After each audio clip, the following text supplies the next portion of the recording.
अस्सलाम वालेकुम गाइस, मैं हूं आपका दोस्त सुल्तान और आप देख रहे हैं आर्टिस्ट ट्यूबर। तो आज के क्लास नंबर 8 जिसके अंदर हम आज रेक्टेंगल को पढ़ेंगे। चलिए क्लास को स्टार्ट करते हैं।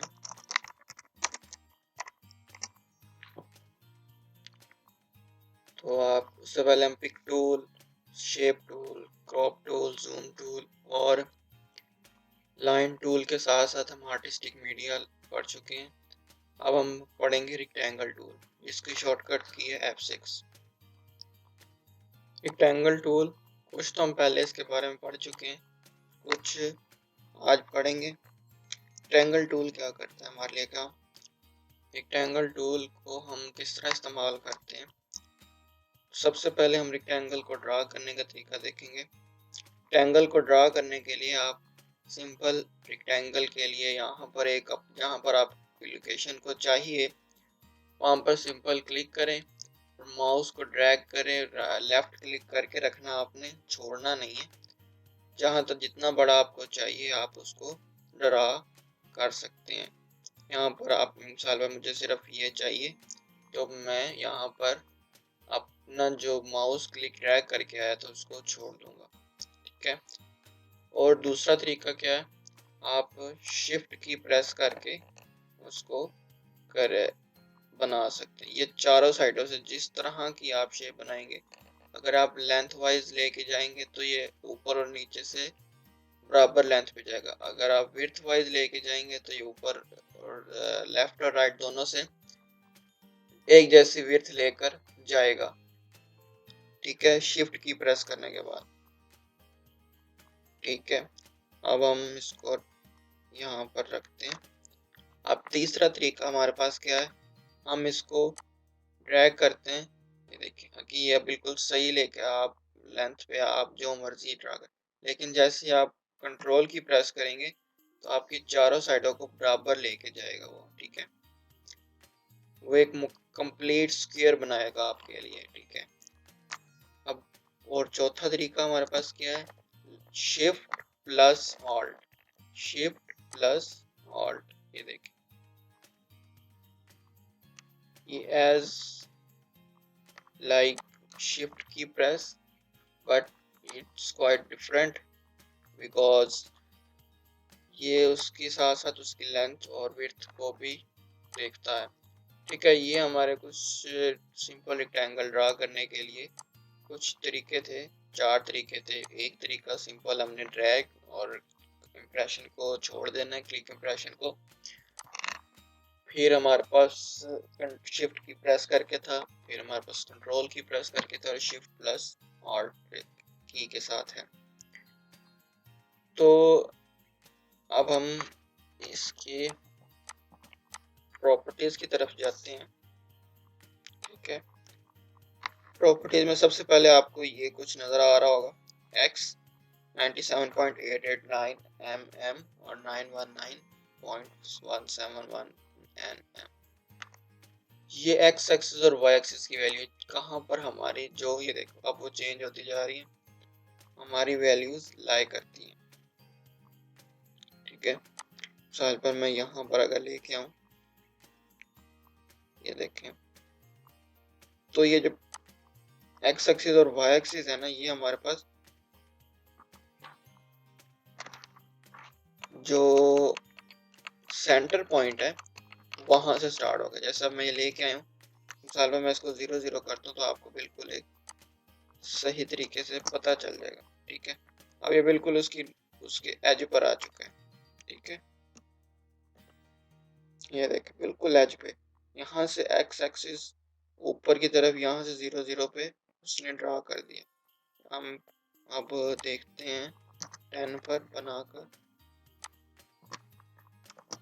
देखें अब जो उसका एज है ना पॉइंट, मिसाल में मैं आपको यहाँ पर दिखाता हूँ, यहाँ से लेकर यहाँ तक जो है वो आपका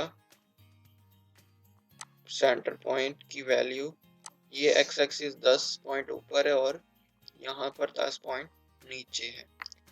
ठीक है, ये देखिए, ठीक है, एज पे बिल्कुल बन गया। मतलब आपने इसकी कहाँ पर आपको लोकेशन अगर चाहिए तो आप उसको सिंपल यहाँ पर अपनी प्रॉपर तरीके से लिख सकते हैं। जो ये चीज़ है ये आपकी लेंथ और विड्थ पे काम करता है। मुझे 100 पे चाहिए दोनों चीज़ें, तो देखें। और जो ये है वो आपकी इसकी स्केल फैक्टर बताएगा। जैसे आप शुरू में ड्रा करते हैं तब आपका स्केल फैक्टर काउंट हो जाता है, उसके बाद आपने उसको कितने परसेंट तक डिक्रीज या इंक्रीज करना है। देखिए मैं इसको 100 पे लेके जाता हूँ, तो ये अब जो मैंने पहली शेप ड्रा की थी वो उसी हालत में ये लॉक करने के लिए कि आपने जो वेल रेशियोज है, आपके स्केल फैक्टर है, आपने जो स्केलिंग इसकी करनी है वो बराबर हो। मैं इसको अनलॉक कर लॉक कर करते हैं पहले। तो मैं इसको अगर इधर से लेके जाऊं तो बराबर, ये देखो दोनों साइडों से बराबर जाएगा। अगर इसको मैं अनलॉक करता हूँ तो ये देख सिर्फ एक साइड से उसको पकड़कर दूसरी साइड पर लेके जाएगा। ठीक है,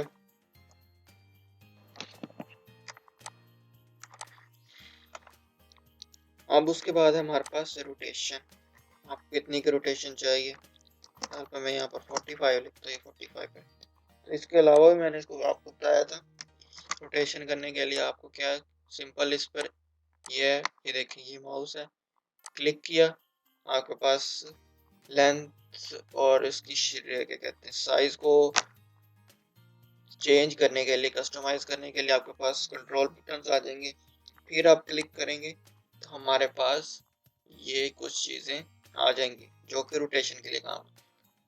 यहाँ पर देखें आप इसको रोटेट करें, ठीक है, ये आपके पास आप जिस शेप में मर्जी इसको रोटेट कर सकते हैं।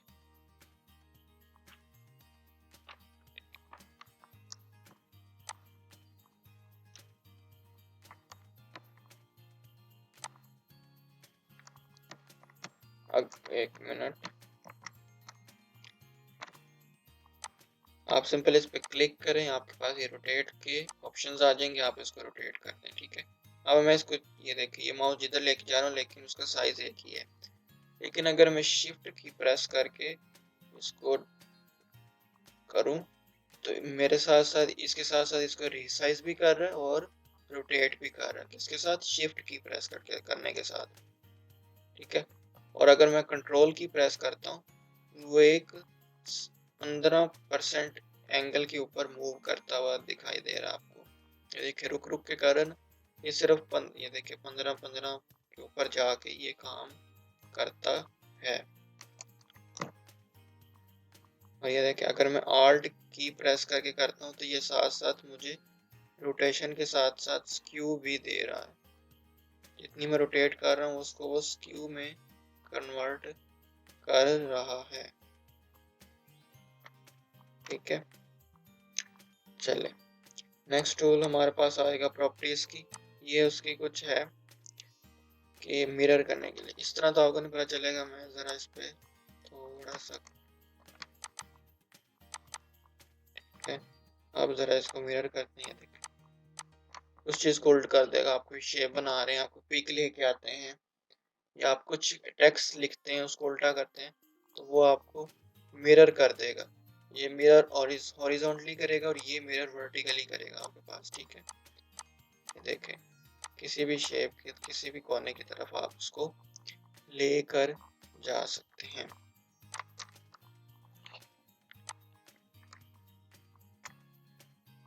उसके बाद हमारे पास नेक्स्ट आ जाएगा वही राउंड कॉर्नर।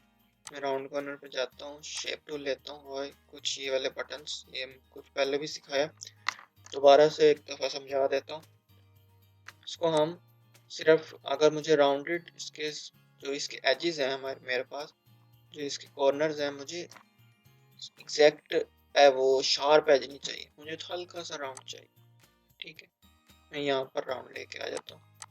देखिए ये जो आपको ये राउंडेड नज़र आ गए। ठीक है, अब मुझे इससे थोड़ा सा और चाहिए, ऐसे लेंगे।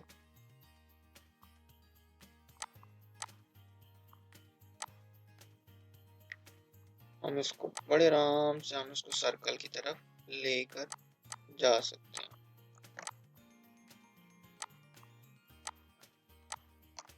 मुझे सिर्फ एक ही चाहिए, तो एक करने के लिए सिर्फ उस पर शिफ्ट की प्रेस की और उस पर क्लिक कर दिया। ठीक है, मुझे कितना चाहिए और ये वाला भी इतना चाहिए, सॉरी। ठीक है,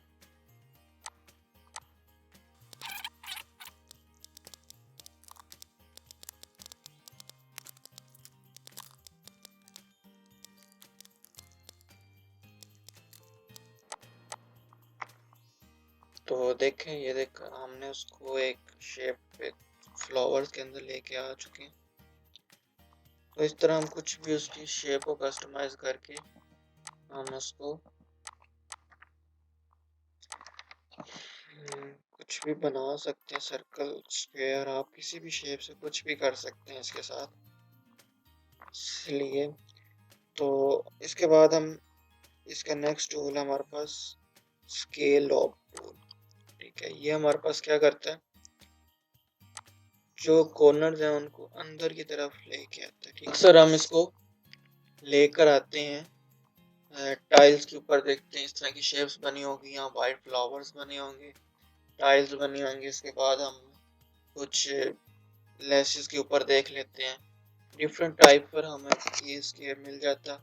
हम अब एक मिसाल पर मैं यहाँ पर एक स्केयर ड्रा करता हूँ। ठीक है, उसके बाद कंट्रोल क्यू करते हैं, फिर इसके एक शेप टूल में जाएंगे, यहाँ पर नोड लगाएंगे, इधर नोड लगाएंगे, इस नोड को डिलीट किया, इसको फिर यहाँ से कर्व करके ऐसे।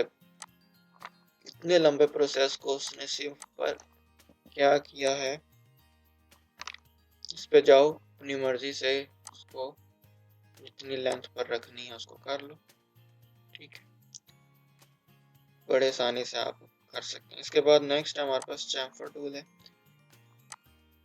ये देख,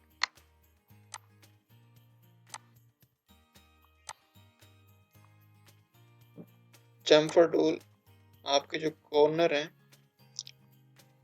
डबल कॉर्नर जिसे कह सकते हैं हम, वे कॉर्नर से डबल कॉर्नर्स, शार्प कॉर्नर्स पे लेकर आ जाएगा।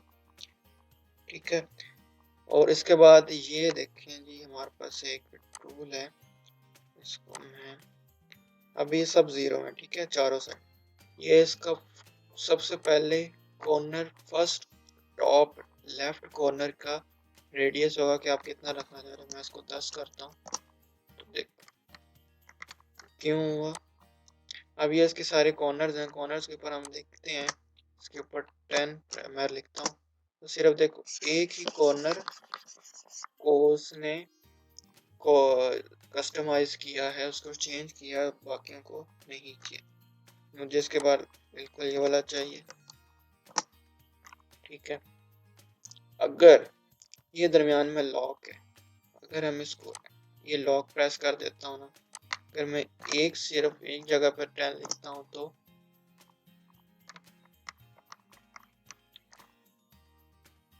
ये जो लॉक बटन है, इस लॉक बटन को मैं प्रेस अगर करता हूँ तो मैं सिर्फ एक के ऊपर लिखता हूँ, एक कॉर्नर्स देखें सब जीरो हैं, तो एक ही कॉर्नर्स पर मैं 10 लिखकर एंटर कर, तो उसने 10 कर दिया। मतलब कि उसने सबको एडिट एक साथ ही करना है।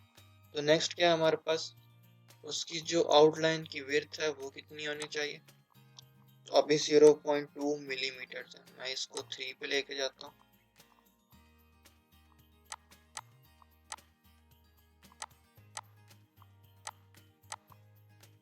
ठीक है, और पे चले गए, जितनी आप इसकी विड्थ रखना चाह रहे हैं इजीली उस पे उसको रख सकते हैं।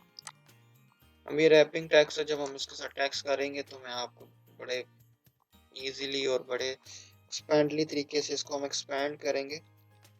और उसके बाद हमारे पास ये तो तब होगा जब हम इस पर डिफरेंट शेप्स ड्रॉ करेंगे, तो आगे पीछे लाने के लिए मिसाल पे देखिए, मैं इसको कलर कर देता हूँ ये, और इसको कलर करता हूँ ग्रीन। अब ये है, तो इसको मैं जब बैक ऑफ द लेयर लेके जाना है, अब ये पीछे ऑलरेडी है, तो मैं इसको ऊपर लेके आना चाह रहा हूँ, तो यहाँ पर सिर्फ हम क्लिक करेंगे तो ये ऊपर आ जाएगा। अब अगर मैं पीछे लेके जाना चाहता हूँ तो इस पर क्लिक करेंगे, पीछे हो जाएगा। और जो हम यहाँ पर कंट्रोल क्यू प्रेस करते हैं उसके लिए कर्व में कन्वर्ट करने के लिए हम यहाँ पर भी इसको कर सकते हैं। सिंपल प्रेस किया, अब ये कर्व में हो चुका है, अब इसकी शेप्स नहीं आएंगी। कर्व करने के बाद हमारे पास कुछ उसकी लाइंस बन जाएंगी। ठीक है, यहाँ पर हम उसकी लाइंस को चेंज कर सकते हैं। ठीक है, उसके बाद उसकी कितनी हम स्मूथनेस पर लेके जाना चाहते हैं उस पर बात करेंगे। फिर उस ये जो रेक्टेंगल टूल है इसके फ्लाई आउट में एक 3 पॉइंट रेक्टेंगल भी है। तो 3 पॉइंट रेक्टेंगल क्या हमारे पास काम करता है, सिंपल 3 पॉइंट से नजर आ रहा है कि उसमें 3 पॉइंट्स के जरिए एक रेक्टेंगल ड्रा करना। तो पहला पॉइंट हमारे पास क्या होगा, इनिशियल पॉइंट। ठीक है, उस पर हम उसको क्लिक करेंगे, लेकर जाएंगे। 3 पॉइंट सब लग ही रहा है कि 3 पॉइंट के जरिए हमारे पास उसने एक रेक्टेंगल ड्रा करना है। ठीक है, उस रेक्टेंगल को कैसे ड्रा करना है, सबसे पहले हम इसको एक पॉइंट लेते हैं। ठीक है, उसको ड्रैग करो, बिल्कुल एक सीधी लाइन लेके जाओ, सिंपल एक। ठीक है, और जब आपका मिड पॉइंट आप कहेंगे मेरी ये लाइन कंप्लीट हो चुकी है, मुझे यहाँ पर चाहिए, तो आपने सिंपल अपना माउस जो इम्प्रेशन है उसको छोड़ना है। जैसे माउस इम्प्रेशन छोड़ेंगे वो आपसे उसकी हाइट पूछेगा, कितनी हाइट, तो वो हमारे पास लास्ट पॉइंट या डेस्टिनेशन पॉइंट या थर्ड पॉइंट हम उसको कहेंगे। तो उस पर जैसे हम उसको दोबारा क्लिक करेंगे तो हमारे पास ये ड्रैग हो जाएगा। अब सवाल ये है कि हम सिंपल रेक्टेंगल के साथ भी कर सकते थे, हम इस रेक्टेंगल के साथ नहीं करते। साल पर मैं यहाँ पर एक लाइन ड्रा करके 45 एंगल पे स्क्वायर ड्रा करता हूँ। तो क्या हम ये सिंपल रेक्टेंगल टूल के साथ कर सकते हैं? बिल्कुल नहीं, ये हमें बहुत फायदा देता है। जल्दी से हमने एक रोटेशन वाला स्क्वायर बनाना, तो हमें बहुत, देखिए हम इसको बनाया, कभी भी ये रोटेट वाला हमें ऑप्शन नहीं देगा। ठीक है, मैंने एक ये बनाया, उसके बाद उसको लाने के लिए हम इसमें जाएंगे तो ये हमारे पास रेक्टेंगल ड्रा करेगा। ठीक है, हमने सिर्फ 3 पॉइंट में क्या किया, एक इनिशियल पॉइंट, मिड पॉइंट और थर्ड पॉइंट के जरिए हमें मिल गया। हम पहले एक प्रॉपर तरीके से 2 पॉइंट्स के साथ हम उसको बनाएंगे स्क्वायर को, फिर हम उसके क्लिक करेंगे, फिर रोटेशन में जाएंगे, फिर उसको मूव करेंगे और अपनी शेप्स बनाएंगे। तो क्वाइट डिफरेंट, इजी काम करने के लिए हमें एक और ने दिया है। तो उसके बाद एक और चीज, ठीक है, अब इसकी हमें इसी तरह का सिर्फ स्क्वायर चाहिए और बिल्कुल इसी के लाइन के ऊपर चाहिए। तो हमें बार बार ड्रा करने की जरूरत नहीं है, सिर्फ लेफ्ट माउस लेकर आए, जहाँ पर आपको चाहिए उस पर राइट क्लिक करते हैं, आपके पास एक कॉपी बन जाएगी। इसी लोकेशन पर जितनी हाइट्स, जितनी लेंथ्स पर हम इसको लेके गए हैं, आगे की तरफ मूव किया, इसी तरह की हमें और कॉपियां जनरेट करनी है। तो कंट्रोल आर प्रेस करते जाएं,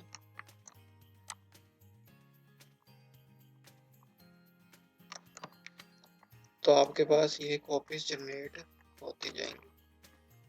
ठीक है,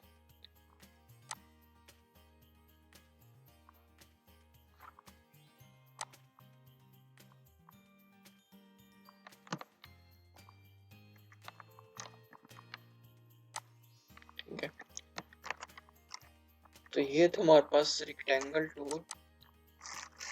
और कभी आपको एक और चीज, साल पर मेरा कार्डबोर्ड, एक साल में मैंने अपना कार्डबोर्ड खो दिया है जहाँ पे मैं ड्राइंग करता हूँ। तो सिंपल, आप बड़े ही आसान तरीका है, आप इसको डिलीट कर दिया मेरे पास। अब कार्डबोर्ड हम जूम आउट वगैरह कर, सिंपल इस पर डबल क्लिक करें और F4 की प्रेस कर दें। आप जहाँ कहीं भी हैं इस पेज के ऊपर, ड्राइंग पेज के ऊपर, आप वापस अपने आर्टबोर्ड पर आ जाएंगे। और इसमें एक फ़ायदा भी, आपकी पूरा जो पेज है उसके बाहर एक राउंड, एक बिल्कुल एजेस के ऊपर जाकर एक बना देगा, कॉर्नर बना देगा, हम उस पर राइट क्लिक करके लॉक ऑब्जेक्ट, आप लॉक ऑब्जेक्ट करने से कभी भी आपका ये देखिए ट्रायंगल ड्रा है, ये हिलेगा ही नहीं। आप इसको जो मर्जी करते रहते नहीं हिला सकते। जब इसको आप अनलॉक करेंगे, आप इसको जहां मर्जी ड्रैग कर दें। तो आज के लिए क्लास के लिए इतना ही। अगर कोई बात बुरी लगे तो माफ़ करना, कोई बात पूछनी तो कमेंट सेक्शन में ज़रूर पूछना। लाइक एंड सब्सक्राइब लाजमी कर दें। तो नेक्स्ट क्लास होगी कल, तब तक के लिए अल्लाह हाफिज़।